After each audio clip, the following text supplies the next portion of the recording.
temperature, tension, sag. Yun po yung tatlo na corrections natin sa ating, tawag dito, sa ating corrections po. Ay, di ko pala na-record. Na-record ko ba 'to? 'Wag na. Di naman ako nagsasalita eh. So, start recording. Huwag talaga sumasagot na isa lang. So, start recording tayo. Next time, di na po bahala. So, game. So, we have corrections for variation, persist for the temperature, and so on.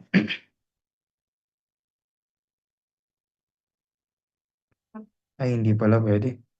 Siguro, I think, send ko na lang po, ano? Send ko na pala yung recording. So, yun po, makinig na lang po muna tayo. And yung umaga lang talaga na record natin. And hoping, start na tayo dito, ano? Kaya-kaya niya na to. Dito tayo guys sa ating corrections in temperature. Corrections in temperature natin, ito po yun. So first natin, for this corrections in temperature, so, okay na po yan. Corrections due to temperature, start na ako dito. So alam naman natin, galing ko na yan. Corrections for variations in temperature. For corrections for variation in temperature, so ano po yung nangyari dito? Alam natin po kasi because of the temperature, meron tayong tinatawag na deflections. What is that? What's that deflection? Deflection is equal to saan? We have alpha, L, change in temperature. Kaya nga dito, sa ating surveying dati, or even sa strema, alat po yung basa nila dyan kasi alpha, L, tapos change in temperature, ang basa po ng iba dito is alat. Okay? So, alat. So, from that alat natin na yan, yan agad yung diretsong formula natin dyan. So, ito po, ang ating temperature or yung pinaka-deflection natin because of the temperature is just simply the error in the temperature is equal sign alpha, L, tapos change in temperature. For the change in temperature natin, so yan na po yung pinaka-formula natin yung kulay pula, no? So from that, so where, sulat ko na po dito, where ang ating alpha is yan po yung ating coefficient of thermal or thermal expansion, coefficient of thermal expansion.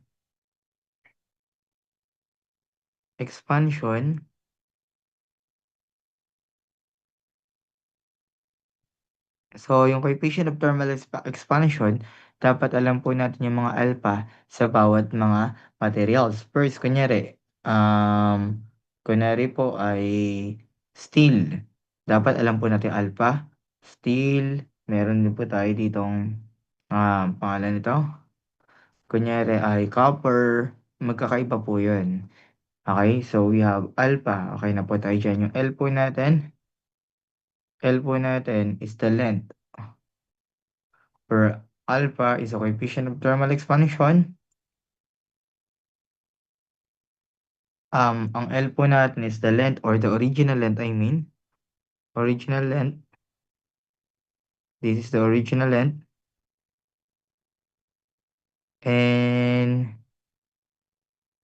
yung ating theta t po, take note, hindi siya basta-basta.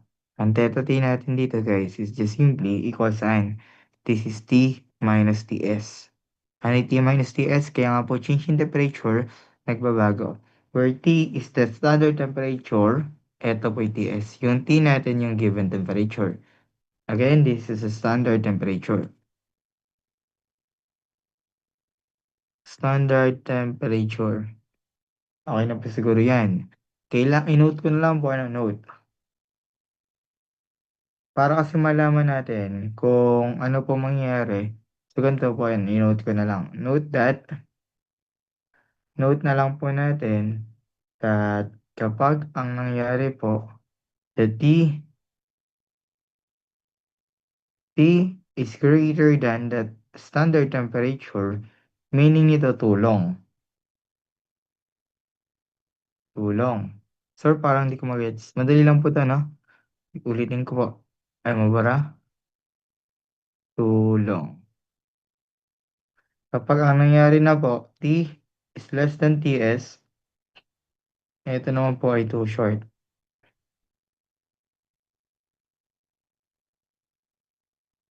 Ulitin ko yan, ano? Tulong tapos too short. If that's too long, too short, parang mas madali pong intindihin, ganito po gawin mo. Kapag ang nangyari, mainit, bakit mainit? Kasi yung standard, kunyari, given natin is ay 90, o kaya masyadong mainit yan, 45 degrees yung init daw po dito. Eto, standard temperature natin, binigay, kunyari ay ang standard temperature, kunyari ito po is yung temperature po kunyari ng mga tape. Kunyari 20 degrees lang or 30, 25 degrees Celsius. So kapag mas mainit, matik tulong kasi yung mahaba po yun. Kapag malamig naman, kapag ang nangyari, malamig, so too short. Hindi po ba ang nangyari too short, umiiksi. Kaya nga po dito, for temperature, nakadepende po kung too long or too short, depende po kung mainit or malamig. Okay? So yun lang. Kaya madali lang po yung calculation nito ng ating situation ay number 21. Sa ating number 21 po natin, paano naging madali yan? Kung makabasa natin dyan is still tape of coefficient. Meron daw po tayong still tape of coefficient of thermal expansion of, ayun na, binigyan tayo dito ng alpha kasi coefficient of thermal expansion. From that alpha, from that alpha, as a standard length of 20 degrees Celsius. Ito po yung TS kasi standard, kasi temperature yan. Standard temperature. Standard temperature natin, a line was measured at temperature. So, mineasure siya ng 3 degrees Celsius. Okay? So, ano nangyari? Kung makikita mo po sa ating problem, yung mineasure sa 3 degrees Celsius, mas ano siya, di ba? Nilagay siya sa mas malamig na lugar. So, ibig sabihin, dapat alam mo, kung nilagay sa malamig, too short yan. Yun lang. Malamig eh. So, from that, malamig, too short yan, matik. Check ko lang po yung given. So, yun na po yun. Kung a steel tape has a coefficient of thermal expansion of that, so ibig sabihin there's a given of alpha. Meron po tayo ditong given alpha. The given alpha is equal sa 0.0. Ilang zero yan? Dapat alam mo, 6 yan eh. I mean, 6 yung decimal place. 1, 2, 4, 5, 6. Yan, alam ko yan, 6. So, 6 yan. Kaya nga po, pwede mong gawin 11.6 times 10 raised to negative 6. Pwede ganyan na lang. Mas madali kasing tandaan yan eh. We have 1, 2, 3, 4, 5, 6. Yan, 6 yan. Alam ko. Degree, per degree Celsius po yan. Next po natin. Ay, per degree Celsius. Hindi. Tama. Per degree Celsius. Next po natin, standard length. Yung po yung TS natin. Again, that's the TS. Standard po kasi 20 degrees Celsius. And next naman po natin, the T. Nilagay daw po siya ng malamig sa mas malamig na lugar, which is 3 degrees Celsius. Okay na rin po yan. If that's 3 degrees Celsius, if the true length, binigyan tayong true length. Other term ng true length, di ba correct? True, correct. Ito yan, ulitin ka. If the true length, meaning corrected, hindi siya measured. Correct. Other term lang correct, di ba? True. So we have the corrected distance daw po, we have CD.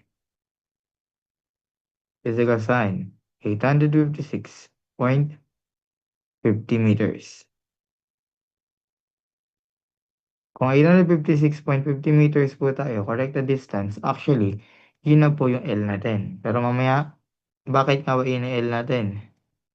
Kasi nga po, corrected distance. So, ano po yung nakawala dyan? Find the measure distance. Yan. Nagets po ba natin? Hindi. So, ang gagawin muna natin para magets po natin, so gagamitin mo yung formula. Ang formula natin is just simply what? Ito po, alpha L theta T.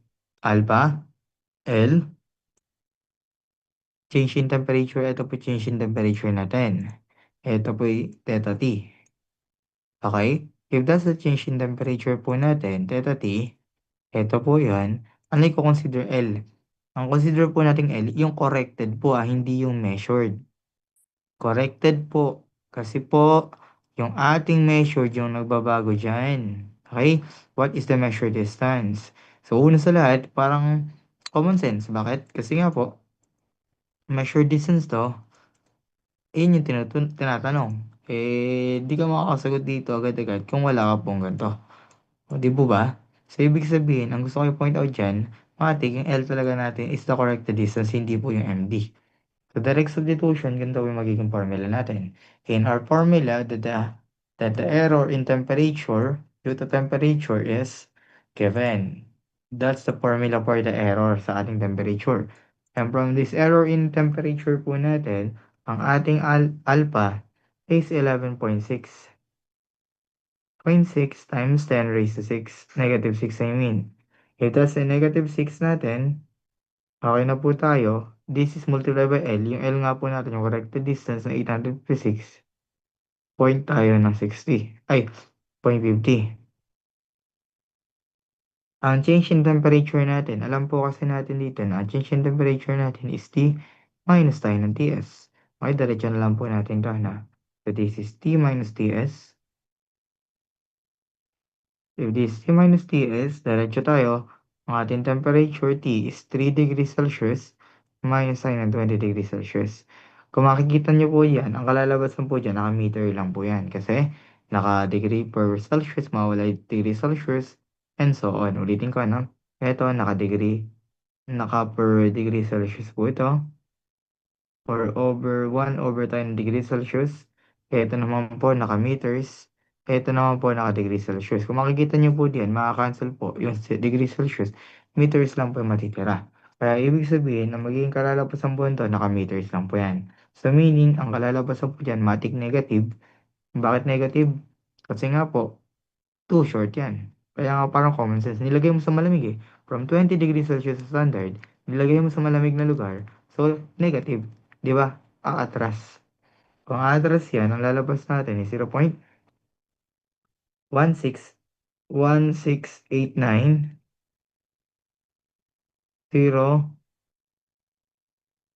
meters.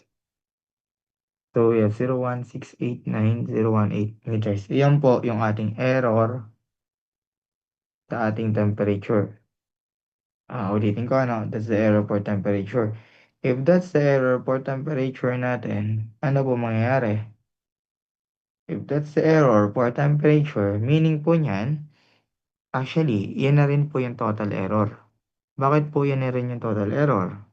Kasi po, wala namang ibang reason kung bakit magbabago. Wala naman nakalagay dyan, kundi yung due to temperature lang. Yun yung total natin. So, pwede natin gamitin dyan yung ating formula kanina. Ang formula po natin kanina, mamimili ka na lang dyan na ito lang po gamitin natin diretso. Kasi given na po yung total error eh. Sir, paano malalaman kapag hindi pa total? Kapag maramihan sinabi, kunyari, because of the blah blah blah, because of the sag, so ganito nangyari, marami pa sinasabi. Dito yun lang nakalagay eh. So, ibig sabihin, matik na error in total na po siya, no? Total error na po yan. So, meaning, ito na po yung formula natin.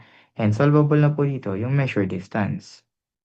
Okay? If the measure distance is unknown, alam natin yung corrected distance natin kanina, yung given na L, yung 856.50.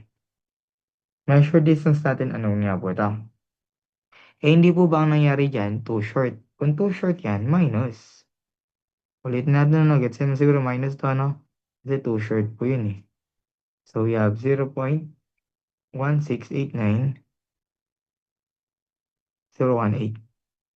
And from that measured distance is what? Measured distance is just simply 856. 856 po. Point tayo ng 67 meters. So, ano yung parang palatandaan? Paulit-ulit. Kapag nakita mo po, oh, eto parang common sense ulit. Bakit? Ano nangyari? Alam mo na iigsi po yan. Tama? Tandaan mo, kapag ang nangyari iigsi, too short. Tama? Tama. Ano po pag too short? Pag too short po tayo, that the corrected distance po natin is what? Is less than sa ating measure distance. Diba too short? Ano po yan, too short? Ito yung kanina, too short. Ayan o, too short. Mas malaki lagi yung ating measure distance kaysa corrected distance. Okay lang, too short. Ganyan po yun. Next po natin guys, madali lang po ba, di ba? Next po natin is the correction due to the variation in tension. Dito po sa variation in tension natin, ito po yung variation in the tension. In the variation in tension po natin, ano po nangyari dyan? In our variation in tension, ang nangyari po dito, alam niyo naman siguro no, pag hinihila po yung something. Pag hinihila po natin yung something, kunyari ikaw, hinila mo po yung isang bagay. Kunyari ito, hinila mo po yung isang bagay po na to. Hinila mo siya. Ano ang mangyayari? Pag hinila po natin yung isang wire or what, anything, mahahatak. Kung mahahatak man yan, siyempre, ang mangyayari dyan, mahihila, di ba? Kung mahihila po yan, mahahatak ng ganyan. Kung mahahatak ng ganyan, nagkakaroon po tayo ng deflection or deformation. Yun po yung ating correction kasi nagbabago po dahil po sa tension. Meaning, kung nagbabago yan, eh hindi po ba magaling kayo sa ating strema? Extrema natin, this is the force, ito po yung area, tapos ito yung L, original. So, alam niyo naman siguro that the temperature or the deformation is just simply pilae. Diyan po nagmula yung formula ng correction due to variation. Okay? Ano po ba yung correction due to the variation? Ang correction due to the variation is just simply what? Naalala po ba natin? Sabi ko kanina, ang ating deformation is just simply PL over AE. PL over po tayo ng AE. If that's PL over AE, ganun din po, dyan din po nagmula yung ating formula ng ating correction due to pull. Correction due to pull is what? This is just simply P minus PS.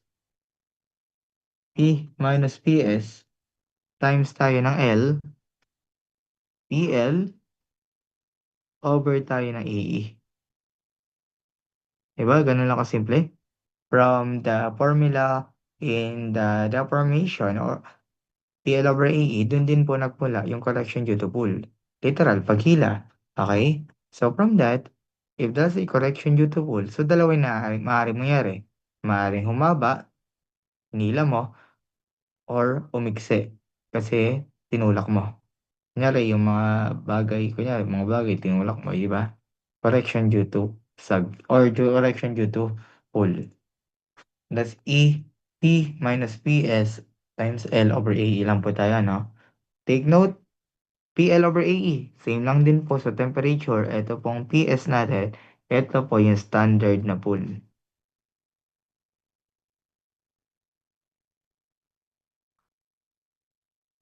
Standard pool.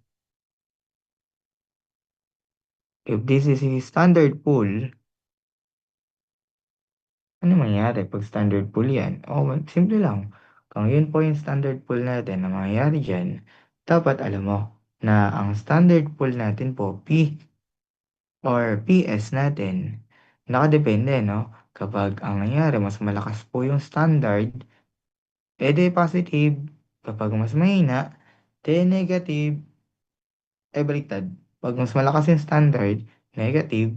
Kapag mas mahina yung standard, positive. Gets?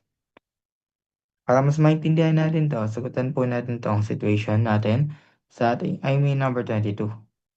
Sa ating number 22 po natin, iyan po yung tanong. Ito po tanong sa number 22. In number 22 po natin, yan, yan, yan. In number 22 natin, meron daw steel tape, 100 meter long. And standard pull of 65 Newton. So, ayun po yung PS natin. Kita naman po natin. Siguro ilagay ko naman dito sa gilid. So, ang ating given po dito, let me write this. Okay? So, ang LN daw po natin or the length ng ang LN daw po natin, steel tape pa sa 100 meter long. Tapos, standard pull of 165 Newton. So, ang ating LN, alam mo na ang LN is just simply 100 meters. Gets naman yan, di ba? Kasi ang ginamit daw po na steel tape is 100 meter. Next, binigyan daw po tayo ng standard pull. Ang standard pull natin PS po yun na 65 Newton. Compute the pull correction. O, ang nawawala, pull. Gets? Compute the pull correction. Ang nawawala po dito, yung ating correction due to the pull. Ito po, yung due to the pull. Yung pinawala. Find the correction due to the pull. If during the measurement, meron daw na applied. So, yun po yung P. Gets naman na kung ano given na force or yung pull, yun na po yung given. Yun po ilalagay natin, 40 Newton. So, ibig sabihin, ang mangyayari dyan, eto, yung standard pull natin, ano nangyari? Standard pull natin is 65 Newton. Ano nangyari? Mas malakas po yung standard pull kesa po dito po sa 40 Newton. Ang mangyayari, ang magiging tendency po niyan, kapag mas malaki po yung standard pull natin, mas malaki yung standard pull po natin, based on this formula, ang mangyayari diyan is just simply what? Is just simply, kapag mas malaki po yun, magne-negative po tayo. Tama? Kasi po, the correction or variation in tension and this correction variation in temperature is either too long or too short. Okay? If that's too long or too short, nakadepende po kung sa ating value ng pull and the standard pull. Given, direct substitution na lang tayo, no? So from this, given po lahat, steel tape, LN check, PS area. Lagay ko lang po yung given, ano?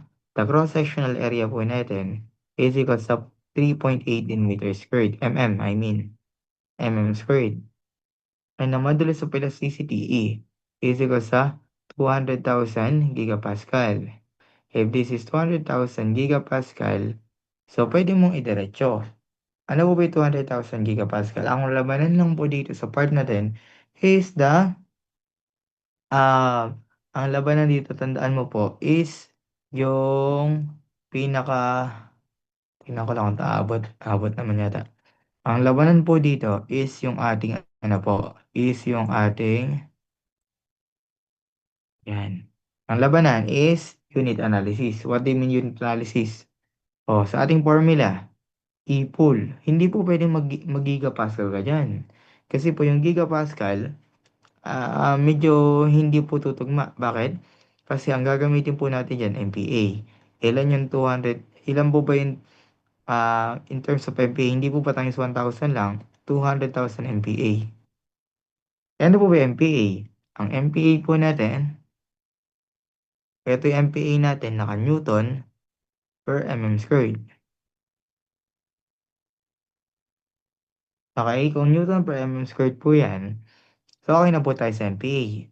And next naman po natin is 100 meter long. If that's 100 meter long, ano po mangyayari? If this is 100 meter long, ang mangyayari po dito is just simply, pwede nating iayos into mm. Ilang mm po yan? Di ba 100,000 mm? Kasi hindi pwede nating i-consider yung naka-meters eh. O papakita ko sa inyo. Therefore, correction due to pull, using this formula is what? Correction due to pull using this formula, you copy this, we copy this, and so on. Ito po yan. So this is P. Ano pa yung P natin? Ang P natin is 40. 40, tama. Minus, naka-Newton po yun parehas ha. Kaya okay lang. Labas na lang natin Newton. Minus 65 Newton. Minus 65 Newton po tayo. naka-Newton. Ano yung L po natin? Ang L po natin or the Ln, kasi yun lang po yung ginagamit nating L eh. Okay? L. Yun na po yung Ln natin dito. Ang Ln natin is 100 meters or sabi ko nga sa inyo, gawin mo pong 100,000 mm.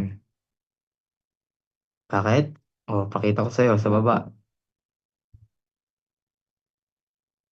Ano pa yun? So, yun, nasa baba area. 3.18 mm squared. Okay? Ano ba yung nawala? Hindi po ba ang tanong dito naka-mm agad? Kung naka-mm yan, diretso na po tayo. O, ano po ba yung ating modulus of elasticity? Hindi po ba sabi natin 200,000? Yung MPa natin, hindi po ba katumbas ng MPa natin is Newton per mm squared? So, yan, magtutugma-tugma na sila. Kasi eto, tanggal yung mm squared, tanggal yung Newton, ang sagot po natin naka-mm na agad. So, yun, ang kalalabasan po niya ng correction due to pull, naka-mm na po yan. Ang kalalabas nito is negative 3.93 mm. Sinabi ko na po yan. Kung bakit negative, alam niyo naman siguro, mas malaki po kasi yung standard pull kaysa sa given or applied pull. Walang question? Proceed po ako sa next nating topic. Walang topic, walang question ha. So next po natin is the correction due to the sag. So, eto pull. Next po natin correction due to sag. Eto, kung kanina, tulong or too short, tandaan mo po, eto pong correction for sag, let me copy this.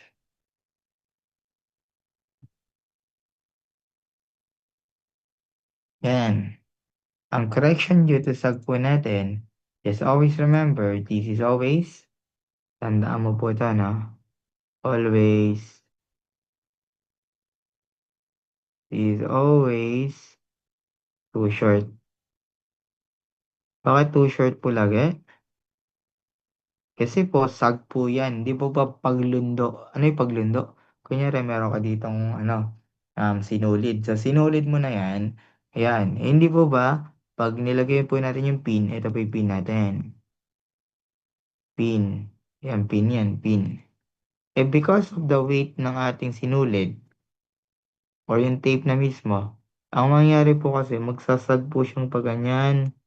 Hindi mo po siya madediretsyong-diretso. So ibig sabihin, merong paglundo. So ibig sabihin, kung may paglundo tayo, yung measure distance natin is what? Alala po ba yung too short?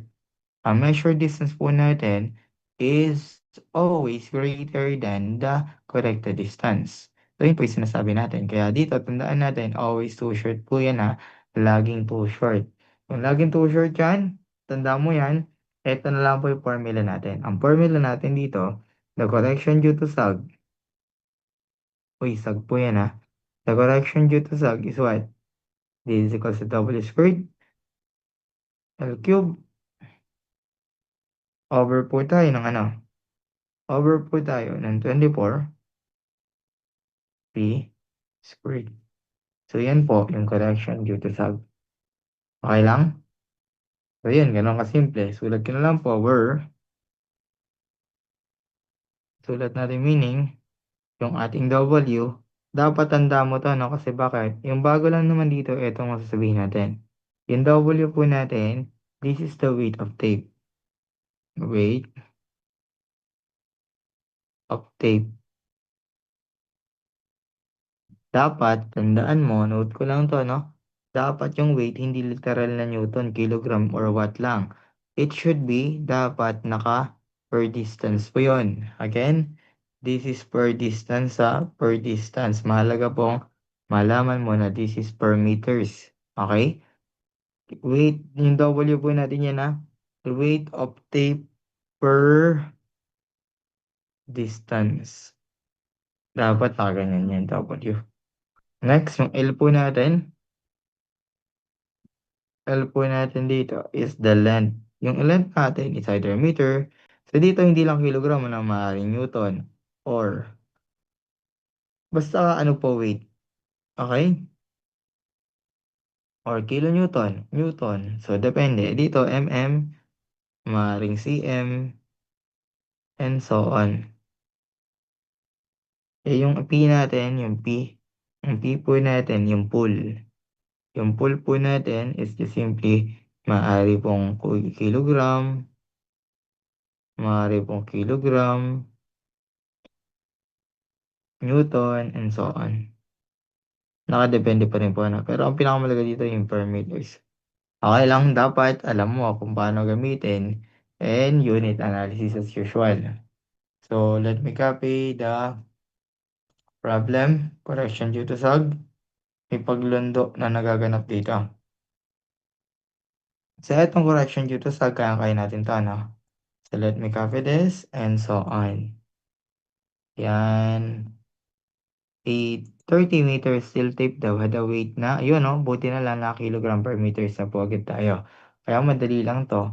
Kasi dati naalala ko, nag-review ako, nagkakamali ako dito, lagi ko nakakalimutan dati yan. So, meron daw po tayo dito, 30 meter tapes. Kung yung 30 meter tape natin, yun po yung gagamitin natin. Kaya alam natin, yun po yung LN natin. This is the 30 meter tape. Okay lang? Binigyan po tayo ng W, the weight natin na weight, kilogram per meter, matic diretso na po yun kasi naka kilogram per meter. We have 0.04 kilogram po per meters. Next, binigyan po tayo dito ng area. Ang area po natin, ito, nabilugan ko. Ang area po na given sa atin is given. We have 5 mm squared. Mm squared. Next po natin, if that's the area, meron pa tayong modulus of elasticity E, 200,000 MPa.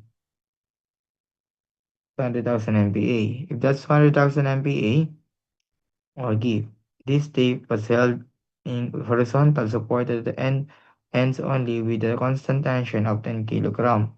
So may force P po tayo na 10 kilogram. Next, to measure a line from AB, ang daming sinasabi, no? To measure a line from AB, which we recorded. So, binigyan tayo, no? To measure. So, ano po yun? Measure distance. Ang measure distance po natin is 114.26. This is 114.26 meters. Ang tinutukoy dito, corrected distance. So, tama na measure distance yun. Kasi ano, wala corrected distance eh.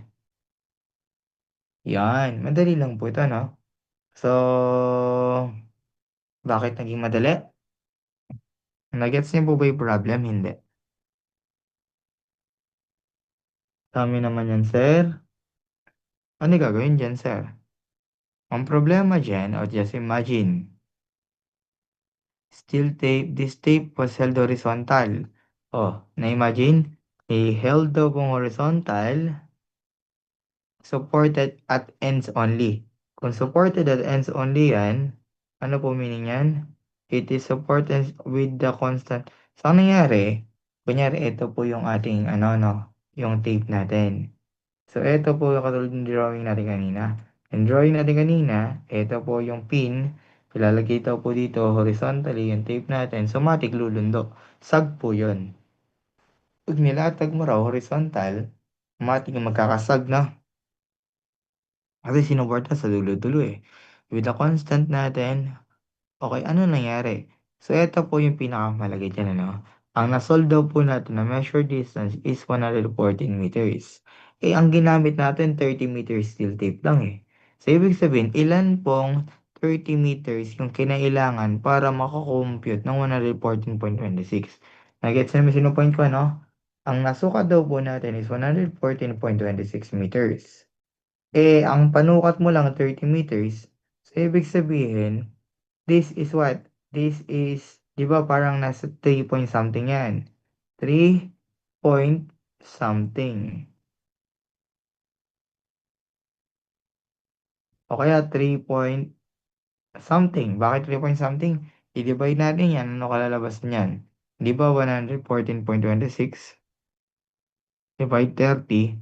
So, ito po, 3.80 something. So, ibig sabihin, so, tatlong ganito, tatlong pin, 1, 2, 1, 2, 3. Ito yung tigta 30 meters. Tapos may sobra pa. Yung sobra natin, yun po yung natitira. Gets? So, ibig sabihin, ang mangyayari dyan ganito. Ang matitira, therefore, yung maleleft natin dito, yung matitira sa atin is just simply equal saan? Ang matitira po dito, yung matitira is just simply equals sa 114.26 minus 3 point something. We have 3 times 30 naman po. Is equals saan? Is equals sa pag minus mo yan, 24. Ay, tama ba kasi 30? 24 lang tama. 24.26 meters. Ano po yung gusto ko nating ipakita? And para saan po yung 24.26 meters po na yan? So, ang mangyayari po kasi dito, ang mangyayari po kasi dyan, so, sinabi ko na, no? Ang mangyayari dito is just simply, una, maglalagay ka ng pin. Sa mga pin or mga dulo-dulo muna natin, so, meron tayong pin. Yan, pin yan. Tapos dito, syempre, sinabi po pin. Paano ba itsura ng pin? Parang ganito po yan. Ang ganito po yan. So, may tatlong ganyan, ano? One, pusot ko muna kaya. Yan, yan, yan. One, two, three na siya, na. One, two, three. Tama po ba? One, two, three. You have one, two, three. Okay tayo dyan. Nakasunod? Nag-gets pa natin yan, ano? One, two, three, one, two, three na yan. From that one, two, three, one, two, three, ano magiging tendency? Ito po yung wire natin. From this wire, mangyari po dyan, magkakaroon po tayo ng pag blundo. Kasi every na yan, every na yan. Ito, pantay-pantay, tigta 30 meters, tama? Tigta 30 meters daw po yung mga to. Mabuburara pala. Gawin ko na lang, copy na lang natin para mas mukhang pantay sila. Copy, copy, ang galing ko lang to.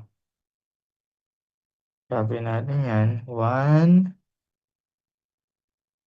yan.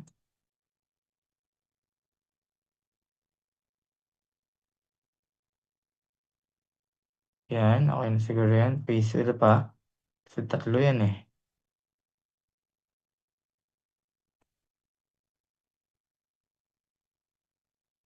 Imagine, tapos meron pa raw pong pasobra. Anong pasobra yan?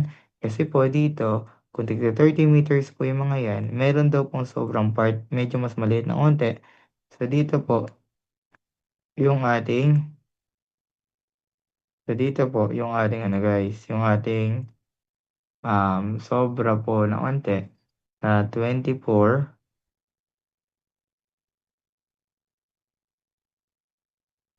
Yan po yan. We have 24.26 meters. Nagets po natin. Dito po, tigta 30 meters po yan. Tigta 30 meters po yan. Tigta 30 meters po yan. Ito po, yung 24.26 meters. Nakasunod tayo doon. So, ibig sabihin, sa part po na to, meron po tayo dito 1. Ulitin ko. Sa part po na to, meron po tayong 1. Meaning, pare-parehas po yung error dito sa part na yan. Tama. Dito po, mag-iiba po yung error due to sag. Kasi po, iba po yung kanyang L eh. Gets? Kung dito, tige L1, pare-parehas ng L1, dito po kasi, magkaiba yung L. Kaya yung ating correction due to sag, using our formula na to, mag-iiba po yung L niya eh. Ibig sabihin, iba po yung E. Maliwanag? So, ibig sabihin, solve muna po natin yung correction due to sag ng 1. Ito po yung formula natin. Okay na po yan. Correction due to sag ng unang formula. Copy. Eto po yan. So this is the correction due to sag ng unang formula. So from this, ang kukonsider natin syempre, E1. Unahin ko muna E1, ano? From this E1 po natin, L1 yan. Tama? Eh di ba binigyan po tayo ng standard pool 10 kilogram? O diretso tayo ng formula. Ang W natin, alam na natin yung given, di ba ba? 0.04 ata. 0.04. Ayan, 0.04 kilogram. Matik yun, ano? Makikita natin, di 0.04 kilogram per meter para makita natin po yung units analysis natin. Kilogram per meter, i-squared ko na lang po L1. Ano L1? We have 30 meters. Okay? Over po tayo ng ano? Over po tayo ng 24. Ano po yung P natin? Ang P po natin is just simply what? Ang pool po natin naka 10 kilogram. By the way, naka-cube po ito. Ito, naka-squared. Kung makikita nyo dyan, makaka-cancel po. So, ano matitira? Pakita ko sa line yung unit, no? Okay, ang matitira po dyan ay meters. Gets? Kasi makaka-cancel po yung kilogram kasi naka-squared, mawawala rin squared. So, eto, naka-cube na isang magiging cube. Eto, m meter squared. Ang kalalabasan po niyan is naka-meters po tayo. Okay? So, ang matitira, meter lang. Ang kalalabasan po nito in terms of meter is equal saan? Ang kalalabasan po nito is equal sa we have 0.018 meters. Ito po yung una natin. So, ito po, store ko na lang po sa A. Yan po yung correction ng 1 natin. Again, ang etong 0.018, this is a 1. Tama? Next naman po natin sa 2. Ganun din po yung gagawin natin. Kaso, magbabago lang dyan yung L. Gets? Sa L2 naman natin, same lang po sila. So, magbabago lang po talaga yung ating error. So, from this, ang mangyayari dito, hindi siya E1. It is E2 na siya. If it is E2, it should be L2. Kung L2 tayo, hindi siya 30 meters. 24.96 met 24.26, I mean. This is 24.26 meters naman po yung gagawin natin. Direct substitution po tayo. This is equal saan? We have 0.0095187 mahaba pala to. Meters. Ito po, store mo naman sa B. Store natin yan sa B. Okay?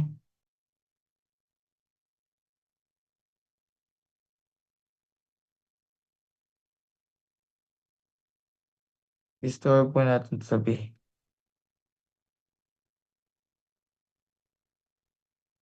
Store po natin sa B.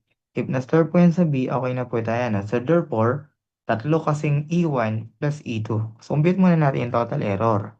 Ito kanina kasi, di ba, temperature lang error. Dito, yung sag marami. Kaya dito, para ma-compute natin yung total error, E total is equals sa tatlong E1 plus tayo ng E2. And from that, direct substitution is equals saan? Di ba yung E1 po natin, in-store mo sa A? Yung yung E2 natin, in-store mo sa B. So, E total po natin is equivalent po saan? So, we have 0.063. Mahaba nito. Kahit hanggang dito na lang po siguro. 0.0635 something meters. Okay na po tayo dyan. Kung okay na tayo dyan, eto na po yung sagot natin ng total. So, eto, store na lang natin sa C. Take note, no? Baka makalimutan nyo, this is always too short po yan, ha? Kahit anong mangyari, too short po yung ating sag. Due to sag, sabi ko kanina, due to sag, always too short kasi paglundo po yan. Ano po ba yung tinatanong? Ang tinatanong po dito, find the correct distance. CT po yung tinutukoy dito. Kung CD tinutukoy diyan, correct the distance, alam mo na may total na tayo, i-total. O same lang din po yung gagawin mo diyan. Ano nga ba yung formula natin? 'Di po ba ang ating formula is eto po yung ating corrected distance is equals to that. Tama? Meron tayong total error, eh. Kung may total error tayo, nakadepende na lang po, ano? So, ang gagamitin natin, take note, not, ano, no? Not plus, kasi hindi ito plus, no? Di ba plus minus po yung formula natin? Pero hindi siya plus minus yan kasi too short. Therefore, corrected distance is solvable. Ang ating measure distance, yung buo natin kanina, ano ba po total ng buo? Ang total ng buo natin is 114.26. Yung buo na to, 114.26. Okay? Kung 114.26 yung na-measure natin, ang nangyari po dito ay too short minus, di ba, in-store po na sa C, yan yun. So, ang kalalabasan po ng corrected distance po natin is equal sa 114.196. Too short eh. Matik, mas mababa talaga yung corrected distance. Lagi naman. Laging mababa na may corrected distance po, ano, sa ating measure distance. Kasi too short. Wag too short. So, ibig sabihin, tandaan mo, mas malaki lagi yung measure distance kapag too short. Okay na po tayo dyan, ano? So, siguro diretso po tayo ng ating calculation. May tanong po ba tayo? Wala. So, kung wala tayong tanong, proceed po tayo dito sa ating next nating topic. Medyo mabangon dito. Next nating topic po kasi is the Earth's curvature and refraction. Differential leveling, tapos yan lang po nilagay ko. So, magdagdag na lang po ako sa inyo, pero ang focus natin next meeting po kasi yung mga surveying na part. Ano yung surveying na part? Yung mga curves, like, mga vertical curves, horizontal curves, yun yung next week nyo. Dito, meron daw po tayong Earth's curvature and refraction. So, let me check kung may tanong. Wala kayong tanong, ah. Wala tayong tanong. Hindi ko muna po na-record, na. Okay na po yan. So, next po natin, Earth's curvature and refraction. Ito po kasi concept doon. Yan. Sir, parang hindi ko siya mag-gets. Ba't ganyan? And para saan po yan? Mahirap siyang intindihin sa ngayon, na yung ating Earth's curvature and refraction. Sa ating Earth's curvature and refraction, the combined effect of curvature and refraction, HCR. Sir, parang hindi ko siya ma-imagine. Mahirap po siyang ma-imagine sa ngayon. So, mas maganda siguro, i-explain natin para mas maintindihan ko. Ito na lang siguro explanation para maintindihan niyo mabuti. Alam ko na. Alam ko na ang gagawin ko. Earth's curvature and refraction. Yan. Sa Earth's curvature and refraction po natin, ganito po kasi nagiging tendency. Kunwari, meron ikaw to. Ikaw po ito, ano? Kung ikaw yan, hindi, ito ikaw. Yan, ito ka. Naglalakad-lakad ka ng onte. Okay? Pag naglalakad-lakad tayo ng onte, ano yung magiging tendency? Ang magiging tendency niyan kapag naglalakad tayo ng onte-onte, so kunyari, siguro usually saan ba yung mga maraming kapatagan? Yan, sa Laguna, meron. Pero usually Bulacan, Nueva Ecija, yung medyo patag na patag talaga yung mga may nakikita po kayong mga literal na patag, wala halos building. Bakit? Kasi doon mo makikita yung pinaka-curvature. Kasi kapag siguro nakita niyo na yun, kunyari ikaw, nakakita ka na siguro, kunyari dito, may nakita kang building. Ang nakita mong building, hindi mo po nakikita yung pinakailalim.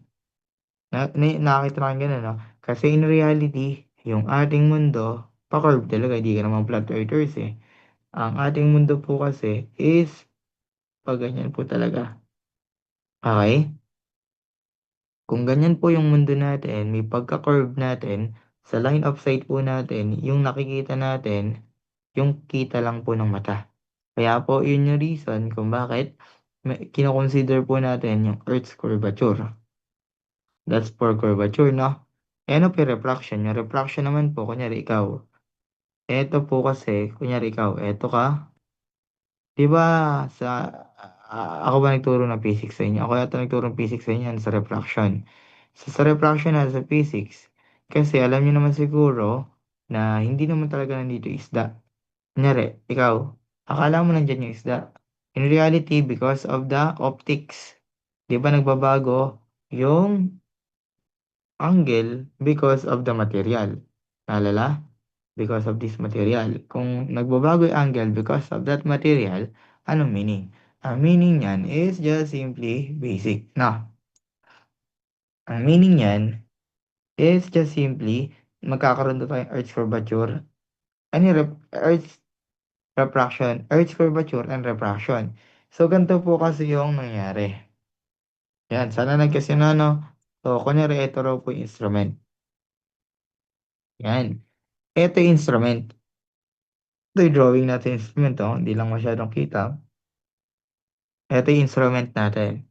From this instrument natin, ito po yung mundo natin, ano. Yung mundo natin, nilagay mo dito, may distance nga eh.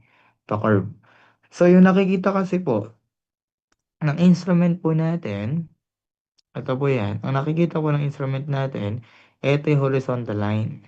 Pero yung line of sight po natin, ito po yung line of sight. So, ibig sabihin, yung nakikita natin talaga, hindi naman talaga yung literal. Meron tayong tinatawag na actual and theoretical lang.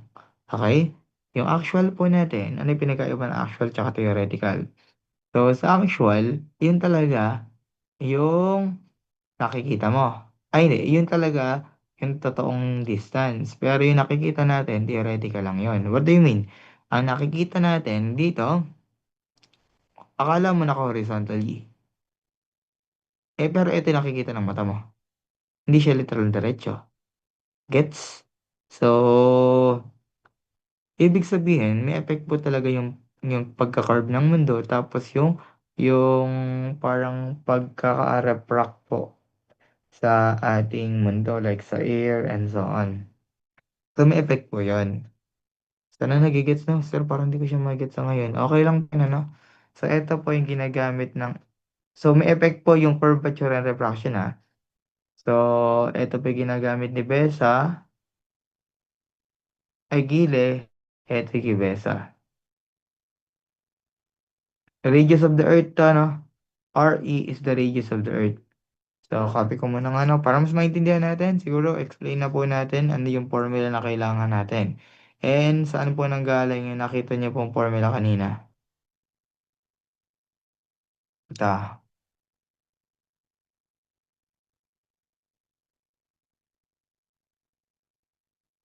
Dami naman yan, sir. Parang di ko siya magigets sa ngayon. Oo nga po, ate. Buti na lang, tamad-tamad tayo. Hindi lang tamad-tamad, pero pag sinulat ko po kasi, matik yun, mga 20 minutes agad yan. Explain pa natin. 25 minutes, kakain ng oras. So yan, buti na lang po, na-ready na natin yan sa ating calculation. So dito po, ang nangyari dito, for the Earth's curvature and refraction natin, base ko lang po, tanggalin ko na to. The Earth's curvature and refraction po natin, ito, gilid ko na lang.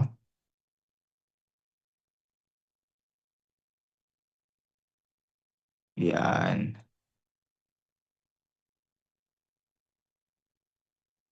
Ay, naglag. Yan. Yan po yung Earth's curvature and refraction. Earth's curvature and refraction.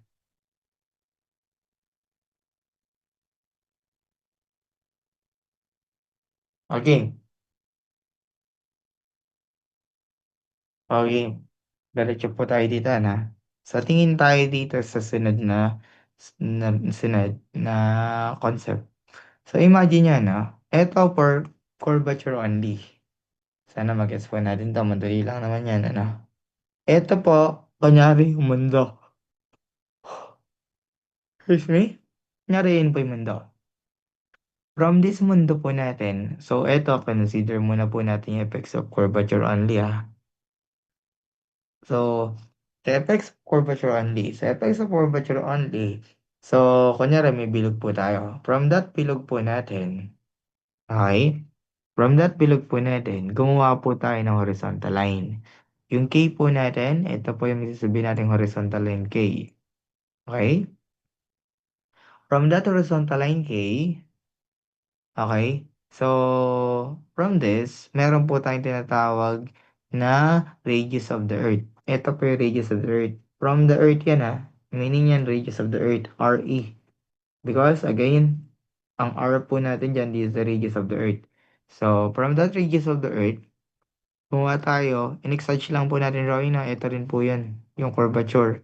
Due to the curvature only, ito rin po yan. From that curvature, meron tayong HC. Imagine hindi. Pag tumingin po tayo dito, mata sa mata, ito po nakikita natin. In reality, yung makikita ng mata mo, hanggang dito lang. Pero yung curvature natin, ito po. So, in reality, ulitin ko, magkakaroon po tayo ng effect ng curvature. Kung meron tayong effect ng curvature, ano meaning? Ang meaning po niyan, if there's an effect of curvature, so ito po yon. Tama? If that's the effect of curvature, ito po yun. Yan. Therefore, parang hindi ko siya magets sa ngayon. Okay lang yan. Kung may effect po yung curvature natin, kung makikita po natin to, yung kulay green natin, if that's the effect of curvature, connect natin, ito yung kulay green. So may na-form po tayo dyan na triangle. And from that triangle, this is a right triangle. Why? Kasi po, alam natin, ang distance natin, ito kasing kulay blue, tangent Naalala, pag tangent, 90 degrees po yung napo-form. Di ba, kunyari, ito, tangent. So, kahit saan po, from this radius, connected po dyan sa tangent, that's always 90 degrees. Liwanag. Kung 90 degrees yan, that's the radius, and so on. Ano yung gagawin natin? Ang gagawin natin dyan is that, simple lang din ulit. So, connected po yung K and so on. Ito po, Pythagorean theorem tayo. Ito yung K. So, ito yung consider mo pong triangle, Ito po yung triangle na yan. Okay? If yan yung triangle natin, if yan yung triangle natin, and so on and so forth, so R plus HC squared. Kasi ayan po yung radius natin. Nakasunod? Ito kasi radius Yan, yan. Radius yan, Tama? Tama na radius po yun. Gets naman po natin. Yan, yung radius natin. Kung yan yung radius po natin, ano gagawin ko? Ang gagawin natin dyan, so Pythagorean theorem, this is the radius, hypotenuse, Pythagorean theorem, r squared, ito po yan, and k natin, horizontal line k. Okay? Ito sa horizontal line k, so this is the horizontal line k, mayroon dyan, expand mo to. Pag in-expand po natin yan, pakita ko, tanggalin ko muna to. Pag in-expand po natin yan is r squared plus 2rh squared and so on. Gets? Di ba may r squared plus k squared? Makakancel po magkabila yung ating value po ng r squared. Tapos, ito yung r squared makakancel po. Kasi may r squared din po sa kabila. Yung h sub c makakancel. Bakit? So, based on this, since the curvature or the h sub c is very small, hindi po ba naka-squared? Ang very small value na naka-squared pa, hindi po ba alam natin na zero po yon? In reality po kasi, yung pag-curve ng ating mundo, maliit lang po talaga yan, sobrang liit lang po niyan. Yung sobrang liit niyan, mababa, very small value, tama? In-square mo pa, di ba kunyari, nag-square ka po ng 0.03 meter square. Square mo po yan, mas lalong liliit. So, kina-consider natin neglected po yan. So, ibig sabihin, from this equation po natin, etong equation natin, h sub c is equal to k squared over 2r. This is for what? This is for curvature only. Again, this only for curvature alone. Okay, alone. Curvature alone. If that's for curvature alone, ano mangyayari diyan? Mangyayari diyan, kung meron ka ng curvature alone, okay na yon. And naman po sa refraction. Due to refraction po natin, eto po yung concept diyan. Due to refraction, dapat alam mo na ang ating refraction based on the studies, na-compute po nila yan, this is 1/7 ng curvature. Di ba ito yung curvature? H sub c.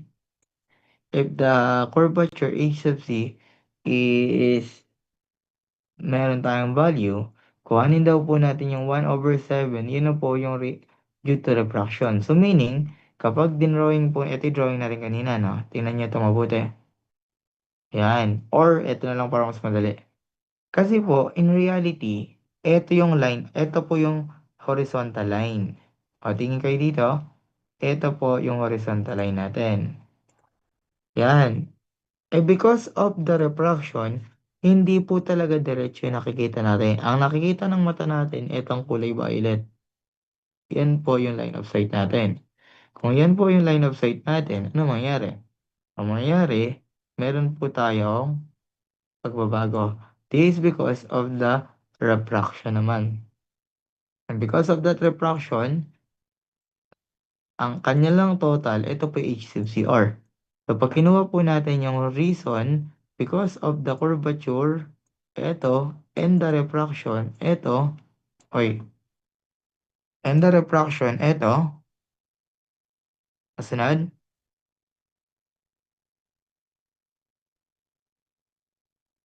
again, this is the curvature, and the refraction, ito, ano ba mangyari?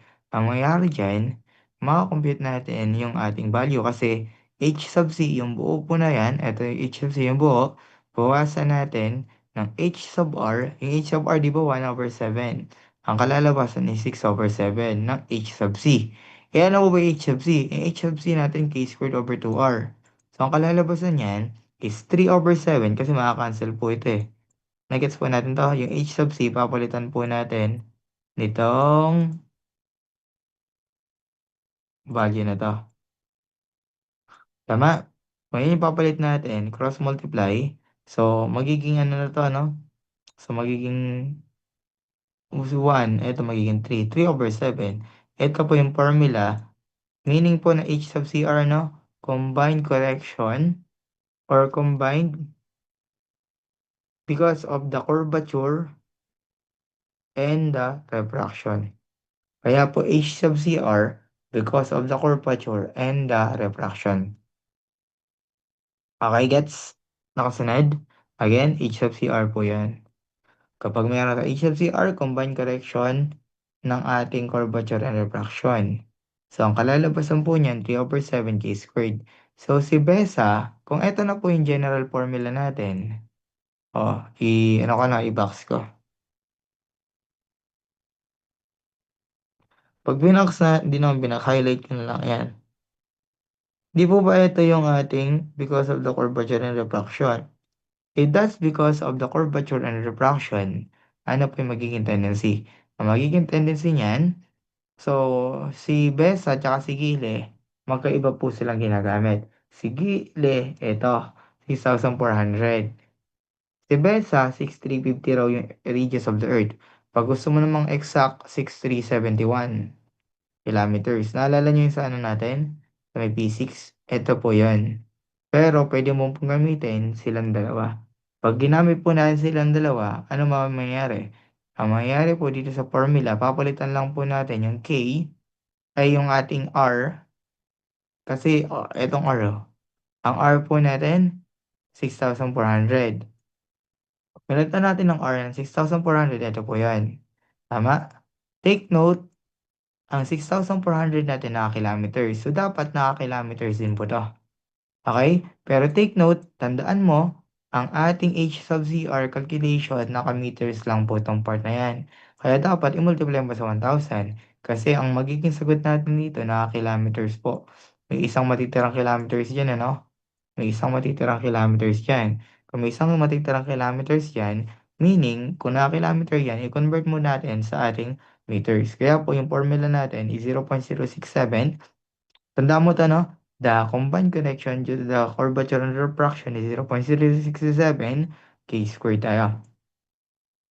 Okay, K squared. Nagets po 'to, hindi? K squared. If this is 0.067 K squared, so tandaan mo, yung ating H sub CR, sige na nga, para mas magets natin. Ulit, tanggalin ko lang 'to, explain ko na lang. So, eto, susulatan ko rin naman. Yung K natin dito, tandaan mo sa given, yun yung naka-kilometers. Yung H sub CR natin, dapat maging sagot nito meters. Gets? Uy, parang nakakalito yan, Sarah. Huwag kang malito dyan, guys. Mag-given ay K, kilometers. So, ibig sabihin, conversion lang. Okay? Eh, what if ginamit natin yung kay Besa? Si Besa po, 6,350 yung ating kanyang radius of the Earth. Kapag pinalitan mo naman po yun, ganun din po gagawin mo. Papalitan mo lang tong, imbes na 6,400, gawin mo 6,350. Kaya dyan lalabas yung 0.0675 K squared. Maliwanag? Yun lang. Gets? Kung yun lang yun, okay na yan. So, ano gagawin ko? Diretso po tayo ng ating calculation. O kaya, bilis pa lang matapos nito, no? Mamaya may sisingit po tayo additional. So, break time ulit. Uuubos ko na agad. Ang konti pala nito, bakit sa ibang sex, sa iba, sabagay nagtatanong kasi sila eh. Kaya medyo matagal eh. So, dito guys, matatapos agad natin ito mamaya eh. Differential leveling, madali lang to. Dagdag na lang po ako mamaya. Siguro mga 30 minutes. Kung matapos man tayo ng 1 hour pa, dagdag pa akong 30 minutes. May explain tayo additional. So, break time ako sandali. For tayo break time, no? Okay lang yan. Online naman eh.